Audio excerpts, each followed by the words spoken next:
আমি যাকে ভালোবাসতাম সেই ছেলেটির নাম জনি। জনিও আমাকে খুব ভালোবাসতো, কিন্তু বাসর রাতে আমার জায়গায় আমার আপন বড় বোন। সেটা আবার কিভাবে সম্ভব? ছোট বোনের বাসর ঘরে বড় বোন, এটা কি বাস্তব নাকি কল্পনা? এই ঘটনা শোনার পর আমি কথা দিচ্ছি তোমাদের মাথা ঘোরাবে। তাহলে মূল ঘটনাটি বলি। মেয়েটির নাম অমি। আমার ভাবির খালাতো বোন। খুব ভালো ছাত্রী। তার ইচ্ছা সে ঢাকা বিশ্ববিদ্যালয়ে পড়াশোনা করবে। প্রায় কয়েক বছর ধরে আমি তাকে গাইড করে আসছি। আমি যেভাবে পড়তাম ও সেইভাবে পড়তো। ওর একটাই কথা, যেভাবে হোক আপু আমাকে ঢাকা বিশ্ববিদ্যালয়ে পড়তেই হবে। সে বিজ্ঞানের ছাত্রী থাকা সত্ত্বেও মেডিকেল বা ইঞ্জিনিয়ারিং প্রিপারেশন নিয়ে শুধুমাত্র ঢাকা বিশ্ববিদ্যালয়ে প্রিপারেশন নিচ্ছিল। তার একটাই কথা, আপু আমি আপনার সাথে থাকব। গতকাল যখন আমি তার সাথে কথা বলছিলাম, কত হাসি খুশি ভাবে সে কথা বলছিল আমার সাথে। আমার জন্মদিনে আমাকে উইশ করেছে আর বলছে, আপু আগামী বছর ঢাকাতে আপনার সাথে জন্মদিন পালন করতে চাই আপনার। আমি বললাম অবশ্যই পারবে, কয়টা দিন মনোযোগ দিয়ে পড়াশোনা করো। কিন্তু আজ দুপুরে হঠাৎ আমাকে ফোন দিয়ে উচ্চস্বরে কান্না শুরু করছে। আমি কিছু বুঝে ওঠার আগেই সে বলছে, আপু আমার জীবনটা শেষ হয়ে গেল। আমার সাথে কেন এমন হচ্ছে? আমার সামনে পরীক্ষা আর আজ আমার সাথে কি হয়ে গেল? আমি বললাম কি হয়েছে আমাকে বল, কান্না করছো কেন? আমার কথা না শুনে সে বলল, আপু আমি ব্যাগ গুছিয়ে নিয়েছি, বাসায় চলে যাব আজকে। আমি বললাম মাথা ঠান্ডা করো, আমাকে বল কি হয়েছে, সবকিছু খুলে বল, এমন করছো কেন? তখন সে কান্না করতে করতে বলে, আপু আমি আপনাকে বলিনি, তার জন্য সরি। আমি প্রায় অনেক দিন ধরে একটা ছেলেকে খুব ভালোবাসতাম, আমাদের নিয়মিত কথা হতো, দেখা হতো। আমরা ইয়ারমেট ছিলাম, একসঙ্গে পড়াশোনা করতাম। আমি বললাম একসাথে বলতে, তুমি তো গার্লস কলেজে পড়াশোনা করেছ। তখন সে বলে, আপু আমাদের কোচিং এ একসাথে পরিচয়। উদ্ভাসে পড়াশোনা করত তারা। তারপর সে আমাকে বলে, আপু কয়েকদিন ধরে সে আমার সাথে খুব খারাপ ব্যবহার করছে, আমি কিছুই বুঝতে পারছি না। তাকে আমি এত বলছি কি হয়েছে, আমার সাথে এমন করছো কেন, আমি কি ভুল করেছি? কিন্তু সে কিছুই বলছে না। আজ যখন আমি কোচিং এ পরীক্ষা দিতে গিয়েছি, তখন দেখি তার ফোনে আমার এক বান্ধবীর ফোন করেছে। তখন আমার একটু সন্দেহ হয়, ও কেন ফোন করবে। আমি নাম্বার দেখেছি বলে সে আমার সাথে অপরাধীর মতো তাকিয়ে মাথা নিচু করে। তখন আমার সন্দেহটা আরো মজবুত হয়। আমার ভেতরটা কাঁপছিল, আপু মনে হচ্ছিল পায়ের নিচের মাটি সরে যাচ্ছে। আমি রুমে এসেই আমার বান্ধবীকে ফোন দিয়েছি, তোর সাথে রাকিবের কি সম্পর্ক বলতো। তখন সে বলে, আমার সাথে ওর 2 বছরের রিলেশন। কথাটা শোনা মাত্রই বিনা মেঘে বজ্রপাতের মতো আমি ভেঙে পড়ে গেলাম, দু চোখ দিয়ে আমার অজস্র জল পড়ছে। আমি কান্না করছি দেখে আমার বান্ধবী কিছুটা বুঝতে পারছে, কারণ তার সাথেও প্রতারণা করা হলো। আপু মনি, আমি কল্পনা করতে পারতেছি না যে ছেলেটাকে আমি এত ভালোবাসতাম সে আমার সাথে এরকম প্রতারণা করবে। আমি কি করিনি বলেন আপু? তার মেসে রান্না হতো না, আমি রান্না করে তাকে খাওয়াতাম। গতকালই তার দুপুরে মিল হয়নি, আমি নিজে না খেয়ে আমার ওকে দিয়ে এসেছি। ও টাকা থাকতো না, আমি নিজেকে টাকা দিতাম। আমার মেসের সামনে এসে আমার কথা বলতাম, কিন্তু আজ দেখেন আমার সাথে কিভাবে প্রতারণা করলো। তখন আমি বললাম, দেখো যে প্রতারক, যে মিথ্যাবাদী, তার জন্য তুমি কেন কান্নাকাটি করছো? বরং তোমার আজ আনন্দ করার কথা। তুমি একজন প্রতারকের মুখোশ উন্মোচন করেছে। তোমার সাথে অনেক কিছুই হতে পারত, তারপরও যদি তুমি জানতে সে প্রতারক, তাহলে কি করতে বল? তখন সে আমাকে বলে, আপু আপনি ঠিক বলেছেন, সে আমাকে অনেক দিন প্রস্তাব দিয়েছে দূরে কোথাও যেতে, ঘুরতে যেত, কিন্তু আমি যাইনি। আমি বলেছি আমার পরীক্ষার পরে কোথাও ঘুরতে যাব। তারপর আপু আমি কি করব? আমি পারছি না, আমি এখান থাকলে মরে যাব, আমি বাসায় যেতে চাই। আমি তাকে অনেক করে বুঝালাম, দেখো ভুল করা যাবে না। একটা ভুল করেছো, নেক্সট আমি আর তোমাকে ভুল করতে দিব না। বাসায় যাওয়ার চিন্তা মাথা থেকে বাদ দাও। আর মাত্র 10 দিন আছে, ভালো করে পড়তে হবে। তোমাকে চান্স পাইতেই হবে। একটা জিনিস ভেবে দেখো, ও চাইছিল তোমাদের দুইজনকেই হাতে রাখতে। ও একটা কথা বলি, আমি ওই মেয়ে আসলে কয়েকদিন আগেই বিউপিতে চান্স পেয়েছে। যেহেতু এর এখনো কখনো কোথাও পরীক্ষা হয়নি, তখন সেই ছেলে ভাবছে এই মেয়ে বিশ্ববিদ্যালয়ে চান্স পেয়েছে, তাই তার সাথে রিলেশনটা কন্টিনিউ করব। এর সাথে জেনতেন ভাবে খারাপ ব্যবহার করব। আমি ওকে বললাম, দেখো তুমি যদি ঢাকা বিশ্ববিদ্যালয়ে চান্স পাও, সে কিন্তু তোমার পেছনে লাগতো, তোমাকে ছাড়তো না। তুমিও তার মুখোশ উন্মোচন করতে পারতে না, কিন্তু তুমি একজন প্রতারকের সাথে জীবন যাপন করতে। আমি তোমাকে বলছি, আজ তোমার ঈদের দিন তোমার সবথেকে খুশির দিন হওয়া উচিত। যে একজন মিথ্যাবাদী, বেঈমান, স্বার্থপর প্রতারকের মুখোশ উন্মোচন করেছে, নিজের জীবনকে বাঁচিয়েছে। এর মধ্যেই তার বান্ধবীর ফোন এসেছে। তার বান্ধবী বলছে, জুনি আমার বাসার সামনে এসে দাঁড়িয়ে আছে, আমার বড় বোন এভাবে আমাকে বুঝাতে লাগলো, কিন্তু আমার মন কিছুতেই বুঝে উঠতে পারছে না। আমি আপুকে বললাম, ওই ছেলে আমার সাথে কত ভালো ব্যবহার করত, আজ এমনটা কেন করলো? আপু, আমি কিছুতেই বুঝতে পারছি না। জনি আমার জন্য আমার প্রিয় খাবার নিয়ে আসতো প্রতিদিন। আমি রাগ করলে সে আমার রাগ ভাঙাতো। সে আমার সাথে এরকম প্রতারণা করতে পারে, এটা আমার বিশ্বাস হচ্ছে না। আপু, আমি জনিকে ছাড়া বাঁচব না। যে করে হোক ওকে আমার চাই আপু। আপু, তুমি আমার মায়ের সমতুল্য, তুমি আমার কথাটা রাখো। আরে পাগলি জনি, যদি তোরে না চায় তাহলে কি আমি জোর করে আনতে পারবো? আচ্ছা তুই নিজেই বল, জোর করে কি প্রেম ভালোবাসা হয়? আমার ছোট বোনকে আমি কিছুতেই বুঝাতে পারলাম না, সে তাকেই চাই। তারপর যখন আমার বোনকে বুঝাতে পারছিলাম না, তখন তাকে একটা চড় দেয় তার গালে। শোনো, তোর জন্য আমরা কি না করেছি, আর তুই একটা বেঈমান ছেলের জন্য কান্না করতেছিস। তুই যদি ওই ছেলের নাম দ্বিতীয়বার তোর মুখে শুনি, তাহলে তোর আপুকে তুই হারাবি বলে দিলাম।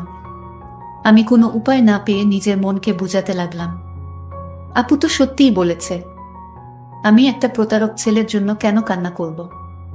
বরং আমার খুশি হওয়া উচিত। আমার নিজের মনকে নিজেই বুঝালাম। এখন আর জনির জন্য আমার কান্না পায় না। আমি তাকে ভুলেই গেলাম, ওকে আমার মন থেকে চিরতরে মুছে দিলাম। আমি মনে মনে সিদ্ধান্ত নিলাম, মইরা যাব, তারপরও কোনোদিন তার নাম আমার মুখে আনব না। আমাকে অনেক কষ্ট করে আমার বোন মানুষ করেছে, আমি কোনোভাবেই আমার বোনের মনে কষ্ট দিতে পারি না। কিন্তু আসল কাহিনী তো এখানেই, যা শুনলে তোমাদের চোখ কপালে উঠে যাবে। যাই হোক, এভাবে প্রায় 2 বছর চলে গেল। আমি তো ভুলেই গিয়েছিলাম আমার বড় বোনের পরিচয় দিতে। আমার বড় বোনের নাম শায়লা। আমার বড় বোন অনার্স শেষ বর্ষে পড়িতেছে। আমার পরিবারের মধ্যে সবার বড় হচ্ছে আমার বোন। আমার বাবা পোস্ট অফিসে চাকরি করে। আমার বড় বোনের বিয়ের কথা চলছিল। আমার বড় বোন দেখতে ফর্সা। আমাদের মা ছোটবেলায় আমাদের রেখে মারা যান, তাই বড় বোন আমাকে মায়ের আদর দিয়ে বড় করে তুলেছেন। আমার বড় বোনের অনেক স্বপ্ন আমাকে নিয়ে। আমাকে লেখাপড়া করিয়ে ভালো ঘরে বিয়ে দিবে। আমি যেন সুখে শান্তিতে থাকতে পারি, সেই জন্য আমার বোন এখনো বিয়ে করেনি। আমার বোনের স্বপ্ন ছিল একজন বড় ডাক্তার হবে, কিন্তু ডাক্তার হওয়ার ইচ্ছাটাই শেষ হয়ে গেছে শুধু আমার জন্য। যাই হোক, আমার বড় বোনকে বিয়ে দেওয়ার জন্য আমার বাবা পাত্র খোঁজাখুঁজি করতেছে, কারণ আমার বোনের বয়স হয়েছে। তখন আমার বাবা আমার বড় বোনের জন্য, আমার বোনকে আমাকে না দেখিয়ে আমার বাবা আমার বোনের জন্য পাত্র ঠিক করে ফেলেছে। বাবা বলল, মা, ছেলেটি অনেক ভালো, এ যুগে এরকম ছেলে পাওয়া বড় মুশকিল। তাই মা, তুই আর কোনো চিন্তা না করে আমি যার সাথে বিয়ে ঠিক করেছি তাকে বিয়ে করে নে। আমি বাবার কথা ফেলতে পারিনি। বাবা, ঠিক আছে, তোমার যখন ছেলে পছন্দ হয়েছে, তাহলে আমার আর কি পছন্দ আছে? তোমার যা ভালো মনে হয় তাই করো বাবা। আপু, তুই ছেলেটিকে না দেখে রাজি হয়ে গেলে আপু? আরে পাগলি, আমার বাবা অবুঝ না। আমার বাবা অবশ্যই আমার জন্য ভালো ছেলের ব্যবস্থা করেছে, এটা আমার বিশ্বাস। কারণ কোনো বাবা চায় না তার মেয়ে তার স্বামীর ঘরে গিয়ে অশান্তিতে থাকুক। আপু, তুই সত্যিই মহান। আসলে এরকম আপু পাওয়া ভাগ্যর ব্যাপার। কিন্তু কিছুদিন পর আমার আপুর গায়ে হলুদ অনুষ্ঠান শুরু হলো। পরদিন বর আসবে। আমার আপু আমাকে ছেড়ে চলে যাব। সেই ব্যথা আমার সইছে না যে। তুই কান্না করিস নি, আমি তো আর চিরদিনের জন্য চলে যাইতেছি না। এভাবে আপুর বিয়ের সমস্ত অনুষ্ঠানের অবসান হলো। আপুকে বরযাত্রীর গাড়িতে উঠিয়ে দিয়ে কান্না করতে লাগলাম। আমার বাবা আমাকে জড়িয়ে ধরে কান্না করতে লাগলো। আপুর বাসর রাতে যখন তার স্বামীর জন্য গোমটা দিয়ে বসে আছে, তখন তার স্বামী মানে আমার দুলাভাই বাসর ঘরে ঢুকল।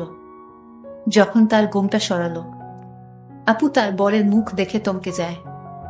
হায় আল্লাহ, এটা কিভাবে সম্ভব? আমি একাকে বিয়ে করেছি যে কিনা একটা প্রতারক।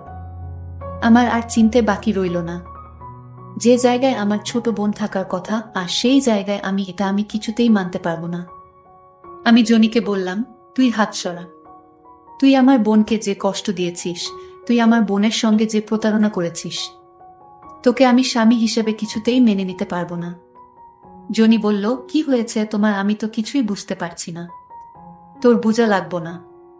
তোকে একটা প্রশ্ন করি, তুই কলেজে কোনো আইরিন নামের মেয়ের সাথে প্রেম করছিলি, তাকে ভালোবেসে তোর স্ত্রী করে ঘর বাঁধার স্বপ্ন দেখিয়েছিলি।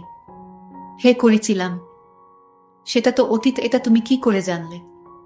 আমি জানবো না, কে জানবে? আমার বোন যখন তোকে ভালোবাসতো তখন আমাকে বলেছিল, তোর প্রশংসা করেছিল। তখন আমি তোকে দেখতে চেয়েছিলাম। আমার বোনে একদিন তোকে দূর থেকে আমায় দেখিয়েছিল। আর তুই আজ যাকে বিয়ে করেছিস, আমি তার বড় বোন শায়লা। জনি বলল, এটা কি হয়ে গেল? যাই হোক, বিয়ে যেহেতু হয়ে গেছে, তাহলে চলো আমরা সংসার করি। এই কথা বলার পর আমাকে একটা থাপ্পড় মেরে বলল, আমার ছোট বোন যদি জানতে পারে তাহলে তোকে মেরে ফেলবে। আর আমি যাকে মায়ের আদর দিয়ে বড় করেছি তার প্রতিটি স্বপ্ন পূরণ করেছি, সেখানে আমার ছোট বোনের প্রেমিকের সাথে আমার বিয়ে, এটা আমি মরে গেলেও মানতে পারবো না। আমি আজই বাসায় চলে যাব। তখন খুব করুণ সুরে জনি বলল, ঠিক আছে, বাসায় যাও, আমি মানা করব না। তবে এর সমাধান দিয়ে যাও। এর সমাধান আর কি হবে? আমি চলে যাব। আচ্ছা, আমার একটা কথা লাগবে। কি কথা? আপু, আপনার পায়ে পড়ি, আপনি আমাকে ক্ষমা করে দিন। আমি ভুল করেছি, আপনি আমাকে ক্ষমা করে দিন। ঠিক আছে, ক্ষমা করতে পারি, কিছু শর্ত আছে, যদি মানিস তাহলে। কি শর্ত? আমি তোমার সব শর্ত মানতে রাজি আপু। শোনো তাহলে, আমি আমার ছোট বোনকে তোমার হাতে তুলে দিব, তুমি কি রাজি? আপু, আমি সত্যি আল্লাহর কিরা, আমি রাজি। যেদিন আমি আপনার বোনের সাথে যোগাযোগ বন্ধ করেছি, সেদিন থেকেই আমার মনে কোনো শান্তি নেই। তারপর আমার ছোট বোনকে ফোন করলাম। আমার ছোট বোন আমার পাশে তার ভালোবাসার মানুষকে দেখে কান্না করা শুরু করে দিয়েছে। জনিকে বললাম, দেখেছ আমার বোন তোমাকে কতটা ভালোবাসে, এখনো ভালোবাসে। তারপর আমি আমার ছোট বোনকে বললাম, উঠ বোন, আর কান্না করিস না। আজ যে আমার স্বামী, সে তোর ভালোবাসার মানুষ, তোর ভালোবাসার মানুষকে তোর হতে তুলে দিলাম। আপু, তাহলে তোমার কি হবে? দূর পাগলি, আমাকে নিয়ে তোর চিন্তা করতে হবে না। তোরা সুখে থাকলেই আমার সুখ। আসলে এরকম আপু পাওয়া খুব কঠিন বর্তমান যুগে, যে নিজের সুখ বিসর্জন দিয়ে তার বোনের কথা চিন্তা করে তার নিজের সুখকে বিসর্জন দিয়েছে। এরকম মহান আপু পাওয়া ভাগ্যর ব্যাপার। জনিকে যখন আমার হাতে তুলে দিল, আমি লক্ষ্য করলাম আমার আপুর চোখে যেন কিসের মায়া আমাদের প্রতি। এরকম আপু আমাদের সমাজে প্রতিটি ঘরে ঘরে থাকা উচিত। তাহলে আমাদের সমাজটা আরো সুন্দর হয়ে উঠত। বন্ধুরা, কেমন লাগলো আজকে গল্পটি, তা অবশ্যই কমেন্ট করে জানিয়ে দিও। বন্ধুরা, এরকম নতুন নতুন গল্প পেতে আমাদের চ্যানেলটিকে সাবস্ক্রাইব করে পাশে থাকবেন। ধন্যবাদ। কারণ আমরা আপনাদেরকে জন্য প্রতিনিয়ত গল্প নিয়ে আসব। আরেকটি কথা, তোমরা কোনো ধরনের গল্প শুনতে ভালোবাসো তা অবশ্যই কমেন্ট করে জানাবে। তাহলে আজকের মতো এখানেই বিদায় নিলাম। দেখা হবে নতুন কোনো ভিডিও নিয়ে। সেই পর্যন্ত সবাই ভালো থাকবেন। ধন্যবাদ।